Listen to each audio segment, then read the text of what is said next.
Harrisonville, Missouri is a quiet, leafy suburb of Kansas City.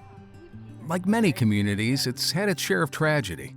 In August 2016, Kimberly Turner dropped her son Corey off for his first week at Harrisonville High School. I dropped him off at school like I would any day.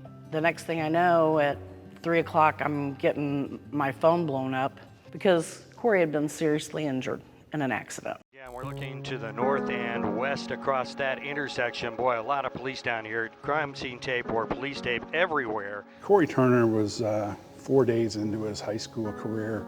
I was walking home, did absolutely nothing wrong, walking on the sidewalk. Another student driver driving erratically lost control of his vehicle and hit and killed Mr. Turner. The air had been taken out of so many different people's lungs that day. How could this happen? Was the community doing enough to pay attention to the needs of pedestrian traffic and vehicular safety? To tackle these questions, Chief Hofer and other community leaders founded a unique organization dedicated to traffic and pedestrian safety, the Harrisonville Cares Coalition. The coalition is made up of several different groups in our community and outside our community. We have the school district represented by various entities within the school district. We had the bus company there. We have our assistant superintendent that's at the table. Of course, the police department here and the State Highway Patrol. You have the key decision makers in the room. We've got Board of Aldermen, our mayor attends. You've got MoDOT there.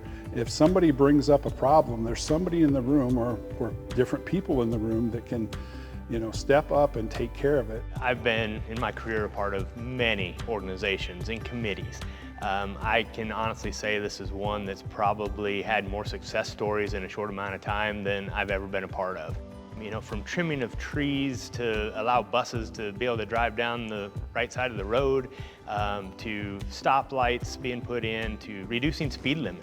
The city funded a project.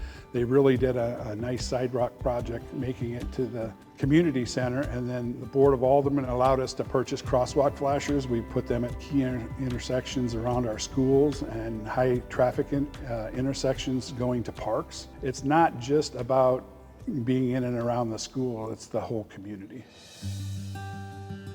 One of the most unique organizations to be part of the Harrisonville Cares Coalition, the Traction Program, made up entirely of students from Harrisonville High School.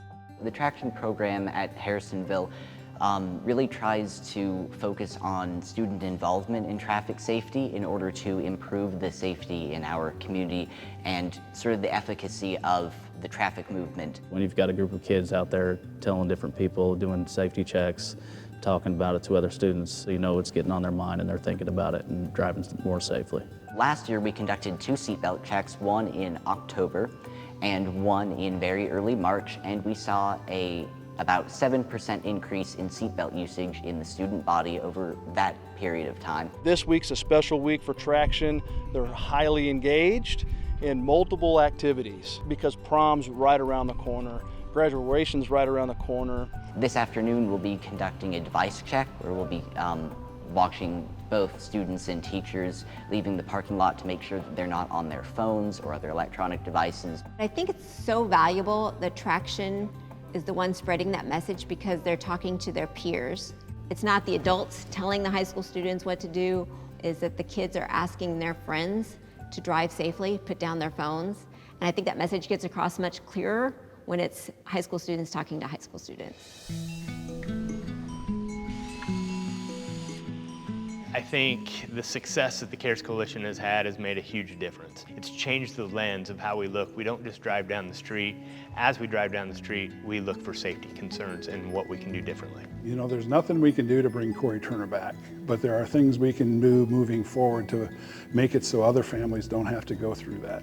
I'm honored and privileged that we brought awareness and that this program will help our community.